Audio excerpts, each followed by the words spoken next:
Hello नमस्कार दोस्तों। आप सबका हमारे YouTube channel guidance of learners में स्वागत है। आज हम देखो, कल 17 दिसंबर थी, जो इलाहाबाद हाई कोर्ट का एग्ज़ाम हुआ है उसका आंसर की मैच करा रहे हैं, पेपर एनालिसिस। उसमें पार्ट सेकंड है हिंदी सेक्शन का, तो उसका हम सॉल्यूशन करा रहे हैं।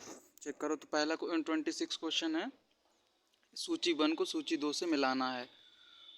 इसमें सूची 1 और 2 में क्या है कि पर्यायवाची दिए हैं। तो ए है, देखो हमारा ए में दिए हैं भ्रमर, भौरा, मधुप।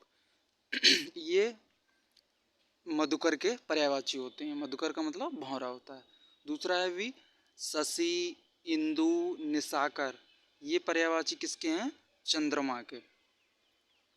और सी है वस्त्र, पट, वसन। ये कपड़ा के होते हैं, सी का थर्ड। और डी है रवि, भानु, दिनकर। ये फर्स्ट के हैं, जिसका है सूर्य के पर्यायवाची। तो इस प्रकार से हमारा ऑप्शन हो गया 4। ठीक है, आगे बढ़ते हैं हम। अगला 27 क्वेश्चन है, कुंवर सिंह के पिता वीर होने के साथ साथ स्वाभिमानी एवं उदार स्वभाव के व्यक्ति थे। रेखांकित शब्दों में उपसर्ग जोड़ा है। अब देखो, रेखांकित यहाँ इसने नहीं किया, तो रेखांकित क्या शब्द है? स्वाभिमानी। स्वाभिमानी किससे मिलके बना है? स्व प्लस अभिमान। अभिमान क्या है? मूल शब्द है। अभिमान मूल शब्द है। क्या है? स्व प्लस अभिमान। तो अभिमान तो हमारा मूल शब्द हो गया, स्व हो गया वो उपसर्ग हो गया, जो मूल शब्द से पहले जुड़ता है, उसे क्या कहते हैं? स्वर, वो सॉरी उपसर्ग। तो स्व हो गया, हमारा आंसर हुआ 4। ठीक है, चलो आगे बढ़ते हैं। अगला है 28 क्वेश्चन, कह रहा स्वर संधि वाला समूह को छांटिए। तो देखो, भोजन, भोजनालय कैसे बना है? भोजन प्लस आलय। भोजन प्लस आलय, तो ये स्वर संधि है। सदैव में भी सदा प्लस एव, तो ये भी सदैव हो गया। संगम में कौन सी संधि है? व्यंजन संधि है, क्योंकि ये यहाँ जो माँ है, आधा माँ का हलन अनुसर्ग में कन्वर्ट हो गया है। फिर अगला है महेंद्र। महेंद्र में गुण संधि है। गुण संधि किसके अंतर्गत आती है? स्वर संधि के अंतर्गत। स्वर संधि ऑलरेडी 5 प्रकार की होती है। तो इस प्रकार से कौन सा हो गया? A B D. A B D किस में दिया? सेकेंड पार्ट में, तो इसका सेकेंड हो गया आंसर। ठीक है, चलो आगे बढ़ते हैं। फिर अगला है 29, कह रहे हैं दिए गए अर्थ हेतु सही लोकोक्ति चुनिए। तो लोकोक्ति क्या है? काम न जानना और बहाना बनाना। तो कहते नहीं है, लोकोक्ति होती है कि काम न जाने आंगन टेढ़ा, तो मतलब नाच न जाने आंगन टेढ़ा।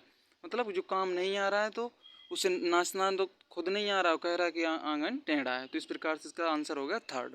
ठीक है, अगला हम क्वेश्चन देख रहे हैं। 29 हो गया, अब 30 हम देखेंगे। 30 भी दोबारा से फिर कह रहा है सूची फर्स्ट को सूची सेकंड से मिलाइए। तो मनुष्यता, मनुष्यता शब्द किस प्रकार से बना है? मनुष्य, सॉरी, मनुष्य, मनुष्य प्लस ता। तो ता क्या है? यहाँ प्रत्यय है, तो इस प्रकार से ए का हो जाएगा 4 प्रत्यय। इसी तरीके से विद्या प्लस आलय, विद्यालय। तो यहाँ क्या हो गया हमारा? वी का हो गया हमारा 3rd। जो ये संधि है, इसमें कौन सी संधि हो गई? स्वर संधि हो गई। अनु क्या है? उपसर्ग है, फर्स्ट।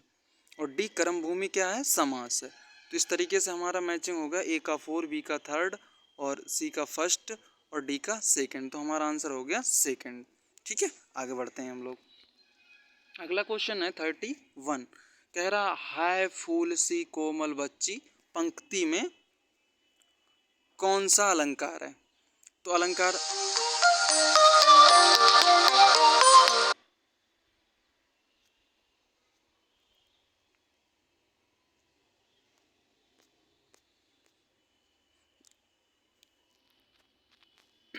सॉरी, तो हमारा अलंकार फूल सी, मतलब इसमें तुलना की गई है किसकी? बच्ची की फूल से। तो इसमें कौन सा अलंकार हो गया? उपमा अलंकार हो गया। फिर अगला हम क्वेश्चन देख रहे हैं, निम्न वाक्यों को क्रमानुसार व्यवस्थित कीजिए। तो पहला है, अब इस प्रकार से हम अपना करेंगे। तो पहला आएगा ई, बदलू यह कार्य सदा ही, तो ये पहला आ गया। एक मचिए पर बैठकर, दूसरा हो गया। बैठकर किया करता था, डी। तो ई सी डी, फिर किया करता था जो बहुत ही पुरानी थी। तो इस तरीके से ई सी डी वी ए, तो ये हो गया थर्ड इसका आंसर। ठीक है, अगला क्वेश्चन है हमारा 33। इसमें है प्रभाव डालना हेतु मुहावरा होगा, इसका अर्थ क्या होगा? तो ऑप्शन एक है रंग जमाना, दूसरा विष उगलना, तीसरा बाएं हाथ का खेल और चौथा सुध बुध खोना। तो इसका फर्स्ट आंसर हो जाएगा रंग जमाना, मतलब अपना प्रभाव छाप छोड़ना, इसका मतलब ये भी होता है। इसी प्रकार से अगला क्वेश्चन है, किस समास में योजक चिन्हों का प्रयोग किया जाता है? इसमें दिया है बहुब्रीहि समास। बहुब्रीहि समास तो वो होता है जिसमें पहला पद और दूसरा पद कोई भी प्रमुख ना हो, कोई अन्य पद हो। द्विगु संख्यावाचक होता है। द्वंद्व होता है जिसमें विलोम शब्दों से मिलके बना होता है, इसमें ही क्या होता है? योजक चिन्ह का प्रयोग होता है। जैसे माता पिता, रात दिन, जो ये चिन्ह लगता है इसे योजक चिन्ह बोलते हैं। ठीक है, नेक्स्ट आगे बढ़ते हैं। 34 क्वेश्चन हो गया हमारा। अब हम देख रहे हैं 35 क्वेश्चन। 35 में कह रहा है कि विशेषण के भेद हैं। बहुब्रीहि अभी हमने पढ़ाई है, बहुब्रीहि क्या है? समास का भेद है। गुणवाचक, संख्यावाचक, परिमाणवाचक, ये तीनों क्या हैं? हमारे विशेषण है। व्यक्तिवाचक तो संज्ञा होती है, तो हमारा अब हम चूज करेंगे B C D. B C D कौन से में है? 4 में। ठीक है, फिर अगला हम क्वेश्चन देख रहे हैं 36। विशेषण शब्दों की विशेषता प्रकट करने वाले शब्दों को कहलाते हैं डैश। तो क्रिया विशेषण तो क्रिया की विशेषता बताए, सर्वनाम जो संज्ञा के स्थान पर आए उसे कहते हैं विशेष, मतलब जिसकी विशेषता बताई जाए उसे विशेष कहते हैं। प्रविशेषण उसे कहते हैं जो विशेषण की विशेषता बताए। तो इस तरीके से हमारा आंसर हो गया थर्ड। ठीक है, 36 के बाद ये अब पैसेज है, गद्यांश दिया है, उसमें इसे पढ़ के हमें आंसर देने। हम फटाक से पढ़ रहे हैं। हमारे देश में तरह तरह के मेले लगते रहते हैं, इनमें पुस्तक मेले का अलग महत्व। वैसे तो पुस्तक मेले विभिन्न शहरों में आयोजित किए जाते हैं, किंतु दिल्ली के प्रगति मैदान में जिस पुस्तक मेले का आयोजन किया जाता है उसका विशेष महत्व है। इसमें देश के लगभग सभी प्रकाशक भाग लेते हैं। देखने के लिए पुस्तक प्रेमी पहुंचते हैं। इस वर्ष पुस्तक मेला यूथ के नाम रहा। इस बार यूथ की संख्या काफ़ी नजर आई। इस पुस्तक मेले में न केवल अपने देश की पुस्तकें देखने को मिली, बल्कि विदेशी प्रकाशकों के भी स्टॉल नजर आए। लोगों ने इनमें भी काफ़ी रुचि दिखाई। इस मेले में एक नई जानकारी मिली कि अब बच्चे एनिमेशन के द्वारा मैथ, केमिस्ट्री, बायोलॉजी, फिजिक्स को रोचक तरीके से सीख पाएंगे। ठीक है, तो अगला अब हम इससे रिलेटेड क्वेश्चन करेंगे। तो पहले लिखा है मेले का अलग महत्व है। पुस्तक मेला, पशु मेला, व्यापार मेला, पक्षी मेला। किस मेले का? मतलब पुस्तक मेले का। तो इसका हो गया हमारा ए। ठीक है, सॉरी, ए का मतलब फर्स्ट। अब हम करेंगे 38 क्वेश्चन। 38 हमारा क्या है? कह रहा दिल्ली में किस स्थान पर पुस्तक मेले का आयोजन होता है? तो दिया है विकल्प में मंडी हाउस, मैदानगढ़ी, प्रगति मैदान, साकेत। तो ये हमारा हो गया third answer, third Pragati Maidan में। फिर अगला है 39 क्वेश्चन। इस वर्ष का पुस्तक मेला किसके नाम रहा? विकल्प हैं भोजन, योग, यूथ, व्यक्ति। तो हमारा उसमें हमने पैसेज पढ़ा था गद्यांश, उसमें दिया था यूथ के नाम रहा था। फिर अगला हम करेंगे 40 नंबर क्वेश्चन। पुस्तक मेले में देश की पुस्तकों के साथ और किन किन स्टॉल नजर आए? तो मजदूरों के नहीं, किसानों के भी नहीं और युवाओं के भी नहीं, तो विदेशी प्रकाशकों के आए। तो हमारा आंसर हो गया 4।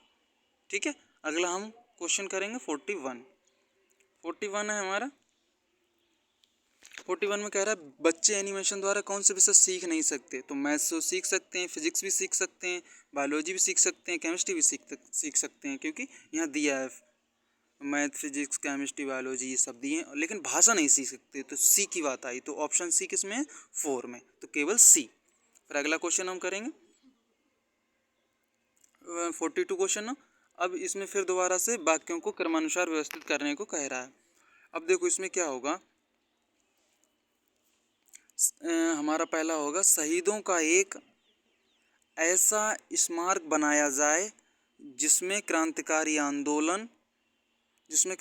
आंदोलन के इतिहास का अध्ययन और अध्यापन हो। तो हमारा पहला हो गया BDCEA। तो इस तरीके से हमारा ऑप्शन 4 सही है। ठीक है, फिर अगला हम 43 नंबर क्वेश्चन करेंगे।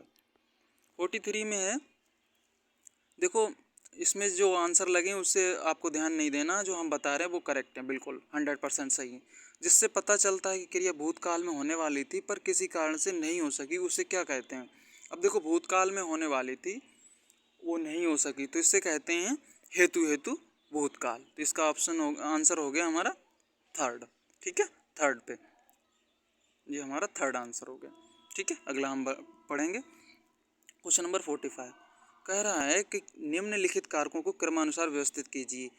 तो ये इसने दिए हैं तो हम याद नहीं करते हैं, कर्ता ने कर्म को, तो कर्ता ने तो कर्ता आ गया, फिर कर्म को तो पहला कर्ता, दूसरा कर्म, तीसरा करण से। तो हम इसी तरीके से कर लेंगे CVA एक ही में है, और D संप्रदान से अपादान के लिए। तो इस तरीके से हमारा आंसर हो जाएगा 4 नंबर CVADE। फिर अगला क्वेश्चन है 45। नदी शब्द का उचित बहुवचन शब्द क्या होगा।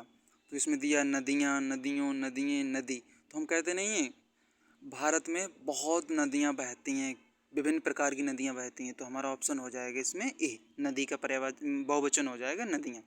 फिर अगला है हमारा, देखो सूची का मिलान करने से 3-4 क्वेश्चन आए रिलेटेड।